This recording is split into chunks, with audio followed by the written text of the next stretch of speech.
am Pawan Arora and from Tulya Academy from Fatehpur.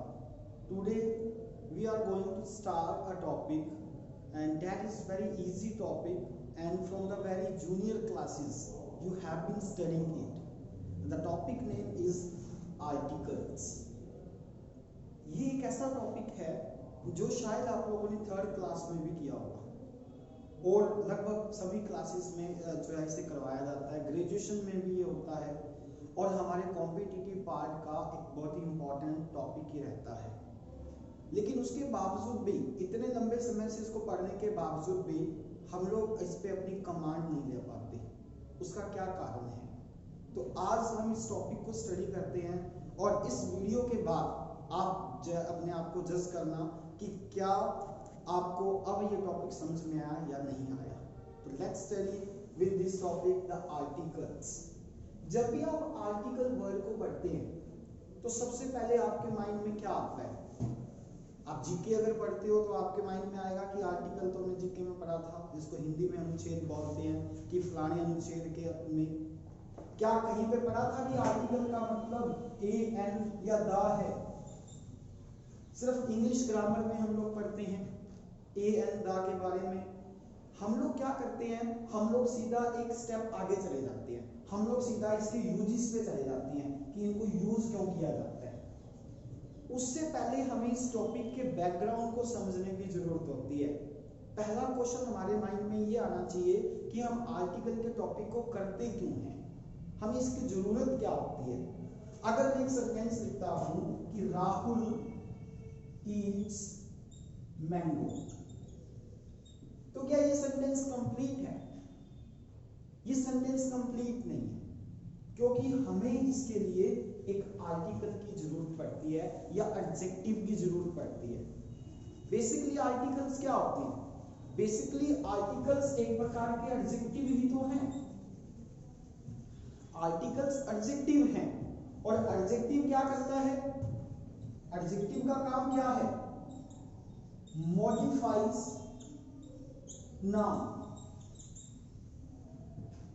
Adjective जो होता है वो नाउन को मॉडिफाई करता है और जो आर्टिकल्स होते हैं वो एक प्रकार के एडजेक्टिव ही होते हैं जो किसी नाउन को मॉडिफाई करते हैं। कैसे करते हैं? अगर हम यहां पर अ लगा देते हैं,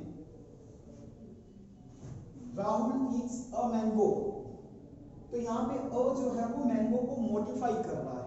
विदाउट ए के हम लोग जो है इस सेंटेंस को इनकम्प्लीट मानते हैं। तो बेसिकली आर्टिकल्स क्या होते हैं?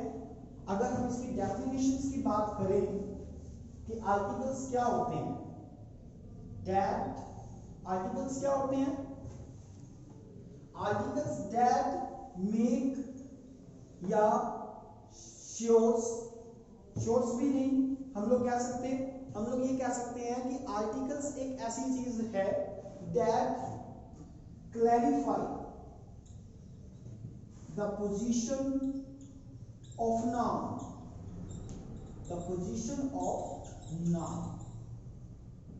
आर्टिकल्स क्या होते हैं?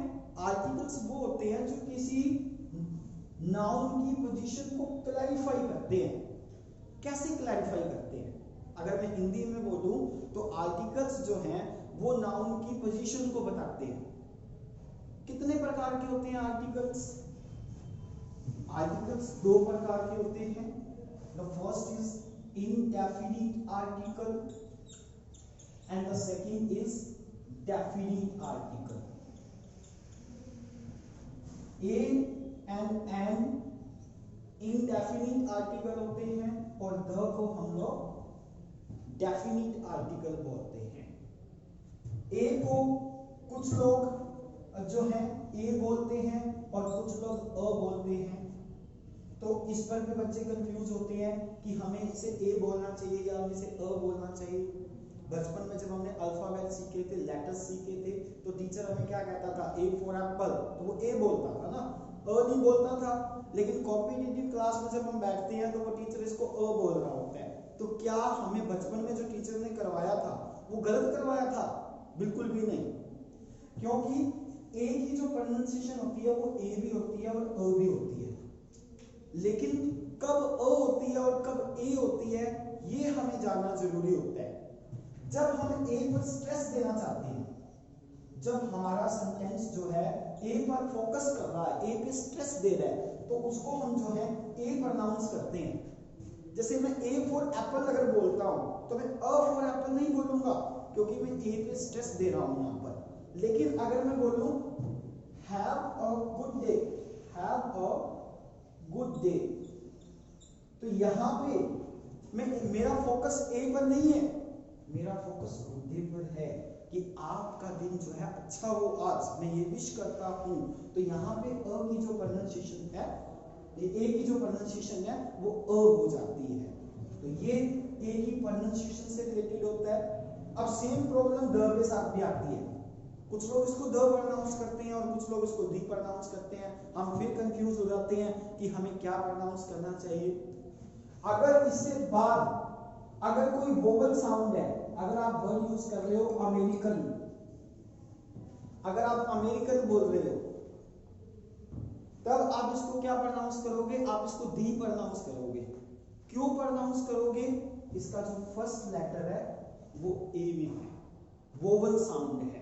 तो अगर नाउन का फर्स्ट लेटर वोवल साउंड होगा तो उसको ए प्रोनाउंस किया जाता है, सॉरी उसको दी प्रोनाउंस किया जाता है।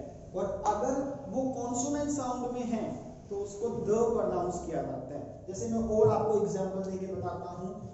जैसे आप लोग दी एंड, तो आपने सुना होगा, हम मूवी देखने जाते हैं वो लास्ट में ये शब्द आता है दी एंड, तो हम इसको दी बोलते हैं। क्यों? क्योंकि इसका जो फर्स्ट लेटर है वो क्या है? वोवल साउंड में है, कॉन्सोनेंट साउंड में नहीं है। साउंड कितने होते हैं इंग्लिश में? इंग्लिश में 44 साउंड होते हैं, वैसे 44 साउंड, जिसमें से 24 वोवल साउंड होते हैं। वोवल तो 5 होते हैं, लेकिन वोवल साउंड जो होते हैं वो 20 होते हैं। 24 नहीं 20 होते हैं। 24 कॉन्सोनेंट होते हैं,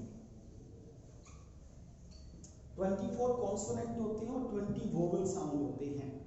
ठीक है, तो अब हमें ये तो पता लग गया कि हम लोग द को द कब बोलेंगे और दी कब बोलेंगे। लेकिन उसके बाद हमारा एक अगला क्वेश्चन ये आता है कि हमने बोला कि ए और एंड जो होता है उसको इनडेफिनिट आर्टिकल बोलते हैं। उसको इनडेफिनिट आर्टिकल क्यों बोला जाता है? इनडेफिनिट का मतलब क्या होता है? डेफिनिट का मतलब क्या हुआ? डेफिनिट का मतलब हो गया निश्चित, और इनडेफिनिट का मतलब क्या हो गया? अनिश्चित। अगर मैं आपको एक सेंटेंस दूं, आई हैव अ पेन, तो इसकी हिंदी क्या है? आप कहोगे जी इसकी हिंदी है मेरे पास एक पेन है। अगर इस सेंटेंस की हिंदी है मेरे पास एक पेन है, तो मैं आपको एक और सेंटेंस देता हूं, आई हैव वन पेन। अगर मैंने आपको सेंटेंस दिया है आई हैव वन पेन, तो इसकी हिंदी क्या है? इसकी हिंदी है मेरे पास एक पेन है। ऊपर वाला जो सेंटेंस है इसकी हिंदी है मेरे पास पेन है, ना कि मेरे पास एक पेन है। अगर इसकी हिंदी ये है कि मेरे पास पेन है, तो हमने ए क्यों लगाया? ये हमें आर्टिकल का टॉपिक बताता है कि हमें यहाँ पे ए क्यों लगाना है। लेकिन जब इस सेंटेंस की हिंदी ये है कि मेरे पास पेन है, तो इसका मतलब कि मेरे पास कितने पेन हैं ये तो नहीं क्लियर ना, इसीलिए इसको इनडेफिनिट आर्टिकल बोलते हैं। मैं एक और एग्जांपल आपको दे देता हूं। जैसे आपको Ram has a mobile, Ram के पास एक मोबाइल है, इसकी हिंदी ये नहीं बनेगी। राम के पास मोबाइल है, इसकी हिंदी ये बनेगी। तो अगर राम के पास मोबाइल है, इसलिए हमें ये तो नहीं पता लगता कि उसके पास कितने मोबाइल हैं, इसीलिए ए को हम क्या बोलते हैं? इनडेफिनिट आर्टिकल बोलते हैं। इनडेफिनिट का मतलब क्या होता है? जो निश्चित नहीं है। राम के पास कितने फोन हैं, इस सेंटेंस में इस बात को निश्चित नहीं किया गया। अगर मैं बोल दूं कि राम के पास वन मोबाइल है, तो वो निश्चित हो जाता है। तो इसीलिए ए और एम को इनडेफिनिट आर्टिकल बोलते हैं। उसके बाद सेकंड क्वेश्चन जो हमारे सामने आता है वो ये आता है कि द को डेफिनिट आर्टिकल क्यों बोलते हैं? व्हाई द और the is known as definite article. Definite का मतलब क्या होता है? डेफिनिट का मतलब होता है निश्चित। अगर बचपन में हम लोग माई बेस्ट फ्रेंड पर ऐसे लिखते होते थे, क्या लिखते थे हम लोग? Ram is my best friend. और फिर हम क्या लिखते थे अगली लाइन में? He is my classmate. अब सपोज कीजिए मैं यहां पे ही की जगह वापिस अगर राम कर दूं, तो इस सेंटेंस में जब मैंने राम लगाया ना, तो इस सेंटेंस का मतलब ये हो गया कि जो राम मेरा बेस्ट फ्रेंड है वो और कोई राम है, और जो राम मेरा क्लासमेट है वो और कोई राम है। अगर मुझे ये बात शो करनी है कि मैं उसी राम की बात कर रहा हूं जो मेरा बेस्ट फ्रेंड है, तो मुझे राम से पहले द लगाना पड़ेगा। The Ram is my classmate. Ram is my best friend, the Ram is my classmate. और द लगाने से इस बात की श्योरिटी हो गई कि मैं किस राम की बात कर रहा हूं, इसीलिए इसको डेफिनिट आर्टिकल बोलते हैं। That's why the is known as definite article. तो अब मैं वापस अगर आपसे वही क्वेश्चन पूछूं कि आर्टिकल क्या है? What is article? That clarify the position of noun. Noun जो है वो इनडेफिनिट है या वो डेफिनिट है, ये बात हमें कौन बताता है? आर्टिकल का टॉपिक बताता है। अभी तक हम इस पर नहीं आए कि इनको यूज कैसे करना है। अभी सिर्फ हम ये समझ रहे हैं कि आर्टिकल को यूज करना क्यों होता है, ताकि हमें नाउन की पोजीशन क्लैरिफाई हो जाए कि वो इनडेफिनिट की पोजीशन में है या वो डेफिनिट की पोजीशन में है। अगर मैं राम की बात कर रहा हूं तो कौन से राम की बात कर रहा हूं? क्लासमेट वाले या मेरे बेस्ट फ्रेंड वाले? मेरे पास अगर मोबाइल है, कितने मोबाइल है मेरे पास? एक मोबाइल है या एक से ज्यादा मोबाइल है? ये क्लैरिटी करने के लिए आर्टिकल्स का यूज किया जाता है। अब हम लोग आते हैं यूजेस ऑफ आर्टिकल्स पर, कि आर्टिकल्स का यूज क्यों किया जाता है। तो आर्टिकल्स में सबसे पहले हम लोग करेंगे rules of indefinite article. Rules of indefinite article. अब इनडेफिनिट आर्टिकल्स में कौन से आ जाते हैं? ए आ जाता है और एन आ जाता है। अच्छा, हम ए और एन को क्यों लगाते हैं? कहां पे लगाएंगे हम लोग? ए और an is used before singular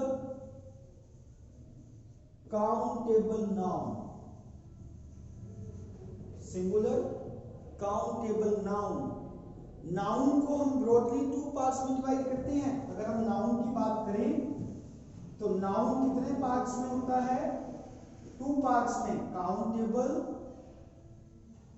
और अनकाउंटेबल। काउंटेबल नाउन कौन सा होता है?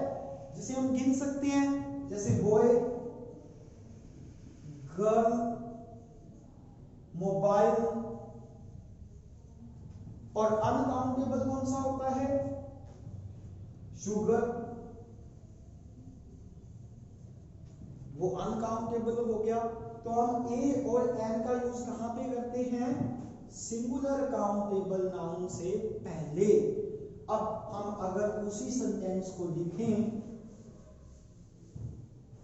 Ram has a mobile. अगर मैं ये सेंटेंस लिख रहा हूं, Ram has a mobile, Ram के पास कितने मोबाइल हैं ये नहीं पता, लेकिन इसमें ए क्यों लगा, हमने इस पे ए क्यों लगाया, क्योंकि हमारा रूल कहता है कि जब भी हम लोग किसी भी सिंगुलर काउंटेबल नाउन को यूज करते हैं तो उससे पहले हम लोग ए या एन का यूज करते हैं। अब राम भी तो एक नाउन है और सिंगुलर भी है, तो आपका अगला क्वेश्चन ये होगा कि भाई राम से पहले ये क्यों नहीं लगा, क्या उसके साथ ये लगना चाहिए या नहीं लगना चाहिए, क्या करना चाहिए हमें, ये गलत होगा या ये सही होगा, क्योंकि हम कहते हैं कि सिंगुलर काउंटेबल अगर नाउन होगा तो उससे पहले लगेगा, तो फिर राम के साथ क्यों नहीं लगा। या अगर हम किसी सिटी की बात करें, अगर मैं हिसार की बात करूं तो हिसार क्या है, सिंगुलर भी है और काउंटेबल भी है, क्या इसके साथ ए लगेगा, नहीं लगेगा, क्यों नहीं लगेगा, हम एग्जांपल से करते हैं। With proper noun, with proper noun a an is not used. जो प्रॉपर नाउन होता है उसके साथ ए या एन का यूज नहीं किया जाता। अब हिसार जो है वो एक प्रॉपर काउंटेबल नाउन है, इस कारण से उसके साथ ए का यूज करना या एन का यूज करना ग्रामेटिकली गलत माना जाता है, चाहे वो किसी व्यक्ति का नाम हो। प्रॉपर नाउन क्या होता है, प्रॉपर नाउन का मतलब है कि जिस भी चीज का नाम होगा वो प्रॉपर नाउन होती है। जिस भी चीज का नाम कैसे, मान लो अगर मैं मोबाइल की बात कर रहा हूं तो मोबाइल तो बहुत सारे हैं, तो मोबाइल एक प्रॉपर नाउन नहीं है, लेकिन अगर मैं बोलूं सैमसंग मोबाइल तो सैमसंग मोबाइल क्या है, एक प्रॉपर नाउन है। सैमसंग मोबाइल क्या है, एक प्रॉपर नाउन है। अगर मैं पार्क कहूं, पार्क क्या है, कॉमन नाउन है। अगर मैं उसके आगे पपिया लिख दूं तो पपिया पार्क क्या है, एक प्रॉपर नाउन है, और प्रॉपर नाउन से पहले ए या एन का यूज नहीं किया जाता। तो ए और एन सिंगुलर काउंटेबल नाउन से पहले आते हैं, लेकिन अगर वो प्रॉपर नाउन होगा तो उसके साथ नहीं लगते। अब हम डिफरेंस करते हैं, ए और एन में डिफरेंस क्या होता है, what is difference between a and an, क्या डिफरेंस है इनमें। एन जो होता है वो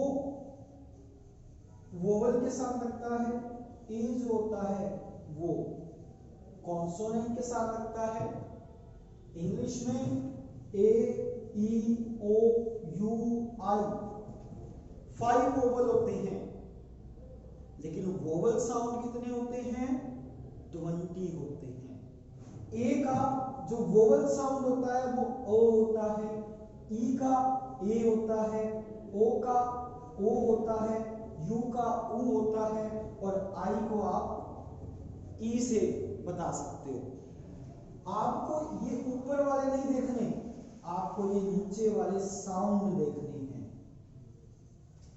अगर ये साउंड होंगे तो वहां पर एन का यूज होगा, अदरवाइज वहां पे ए का यूज होगा। मैं आपको एग्जांपल देता हूं। अब आप देखिए, अगर आपको एक ऑप्शन मिला है MLA, अगर आप इस चीज का रट्टा मारेंगे कि जहां पे ए आ गया, ई आ गया, ओ आ गया, यू आ गया, आई आ गया, तो वहां पे एन लगेगा, तो आप गलत हो, क्योंकि आपको क्या देखना है, इनका साउंड देखना है कि साउंड निकल रहा है या नहीं निकल रहा। अगर ए का साउंड अ निकल रहा है या किसी भी लेटर का अगर साउंड अ निकल रहा है, ए निकल रहा है, ओ निकल रहा है, ऊ आ रहा है, ई आ रहा है, तो वहां पे एन लगेगा, अदरवाइज वहां पे ए लगेगा। जैसे अब एम एन ए है, अगर आप इसको देखोगे एम को तो आपको लगेगा कि ये तो कॉन्सोनेंट है, पर एक्चुअली में ये क्या है, जब आप एम बोलते हो तो ए प्लस में म बोलते हो। जब आप ए प्लस में म, तो आप फर्स्ट अल्फाबेट कौन सा बोल रहे हो, वोवल का बोल रहे हो। ए प्लस में बन गया एम ए, तो क्या लगेगा, एम लगेगा। लेकिन अगर मैं आपको वर्ड दूं मंकी, तो मंकी का पहला साउंड कौन सा है, म साउंड है, तो इसके साथ क्या लगना चाहिए, ए लगना चाहिए। तो डिपेंड करता है कि फर्स्ट साउंड क्या है। हम और एग्जांपल्स लेते हैं। कुछ वर्ड ऐसे भी होते हैं जिनका फर्स्ट लेटर जो है वो साइलेंट होता है, जैसे एक ऐसा वर्ड है HEIR। अब इसमें H क्या है, साइलेंट है, इसका फर्स्ट अल्फाबेट क्या है, वोवल है, वोवल साउंड है, नॉट वोवल है, वोवल साउंड है, क्योंकि इसकी प्रोनाउंसिएशन ईयर होती है, इसलिए इसके साथ क्या लगेगा, एन का यूज किया जाएगा। अब एक बहुत ही कॉमन वर्ड है जो आप रोज बोलते हो, YEAR, बहुत ही कॉमन वर्ड है YEAR। इसके साथ क्या लगेगा, इसके साथ मुझे ए लगाना चाहिए या मुझे एन लगाना चाहिए। आप सभी इसको क्या पढ़ते हो, ईयर पढ़ते हो। आप किसी भी डिक्शनरी में, स्पेशली ऑक्सफोर्ड डिक्शनरी में चेक कर लेना, इसकी प्रोनाउंसिएशन ईयर नहीं होती, इसकी प्रोनाउंसिएशन जियर होती है, ये य से शुरू होता है, तो इसलिए इसके साथ क्या लगेगा, ए लगेगा, ना कि एन लगेगा। इसी तरह से अगर आपको मैं वर्ड दे दूं बीए, तो बीए में फर्स्ट साउंड क्या है, ब का है, तो ब के साथ क्या लगना चाहिए, ए लगना चाहिए। अगर मैं लिख दूं एमसीए, तो एमसीए के साथ क्या आना चाहिए, एमसीए में क्या है, ए प्लस में म है, तो इसलिए उसके साथ हमें एन का यूज करना चाहिए। एक वर्ड होता है यो, इसकी प्रोनाउंसिएशन होती है यो, तो इसके साथ क्या लगेगा, ये लगेगा। अगर आप इस चीज का रट्टा मारोगे कि भाई 5 वोवल जहां पे आ जाते हैं वहां पे एन लगता है, तो आप गलत करके आओगे। मैंने आपको पहले बोला है कि आपको इनकी साउंड देखनी है। अगर ई की साउंड ए हो, यहाँ पे ई को जो बोला क्या जा रहा है, इस वर्ड को प्रोनाउंस क्या कर रहे हो आप लोग, यो, आप लोग इसमें य प्रोनाउंस कर रहे हो, ना कि ए प्रोनाउंस कर रहे हो। इस कारण से इसके साथ क्या लगेगा, ए लगेगा, एन नहीं लग सकता। तो ए और एन बहुत ही इजी होते हैं लगाने, लेकिन ए और एन लगते कहां पे हैं, ऐसा वर्ड जो सिंगुलर भी होना चाहिए और काउंटेबल भी होना चाहिए। अगर मैं वर्ड शुगर लिख दूं तो क्या आएगा, तो ना ए आता ना एन आता, क्योंकि मैं इसको गिन ही नहीं सकता, हम इसको तोलते होते हैं। इस कारण से यहाँ पे जीरो आर्टिकल का यूज किया जाएगा। अब अगर मैं आपको एक और सेंटेंस दूं कि Ram is dash, option is genius, तो आप क्या लिखोगे, ए लिखोगे, एन लिखोगे, दा लिखोगे, या क्रॉस करोगे, या जीरो आर्टिकल का यूज करोगे, जीरो आर्टिकल का यूज करेंगे। क्यों करेंगे, देखो जीनियस क्या है, जीनियस है एक एडजेक्टिव, जीनियस क्या है, एक एडजेक्टिव है, और बिना नाउन के आर्टिकल कभी नहीं आता। मैंने आपको पहले भी बोला है कि जब आर्टिकल्स क्या होते हैं, एक प्रकार के एडजेक्टिव होते हैं, लेकिन वो किसको मॉडिफाई करते हैं, वो नाउन को मॉडिफाई करते हैं। अगर वो नाउन को मॉडिफाई करते हैं तो नाउन लगना तो जरूरी है ना, बिना नाउन के आप कैसे लगा दोगे। अगर मैं आपको सेंटेंस दे दूं, राम इज डैश ऑनेस्ट, तो इसमें क्या आएगा, कुछ बच्चे कहेंगे जी इसमें एन आएगा, इसमें एन नहीं आ सकता। अच्छा, एन का भी क्या लॉजिक है, एच साइलेंट है, इसलिए ओ, बचपन में हर टीचर ने करवाया था कि ऑनेस्ट के साथ एन आता है, लेकिन कंप्लीट नहीं किया कि वो वर्ड था ऑनेस्ट मैन। बिना मैन के नहीं आ सकता, बिना मैन के नहीं आ सकता। तो ये थे आपके ए और एन से रिलेटेड। हमने आर्टिकल की डेफिनेशन की, हमने ये पढ़ा कि इनडेफिनेट आर्टिकल से हम क्या समझते हैं, हम डेफिनेट आर्टिकल से हम क्या समझते हैं, और ए और एन को किस तरह से यूज किया जाता है। अगर आपको इनडेफिनेट आर्टिकल समझ में आया है तो आप इस वीडियो को लाइक कर दें, सब्सक्राइब करें, और हम लोग डेफिनेट आर्टिकल के रूल्स को नेक्स्ट वीडियो में कंप्लीट करेंगे।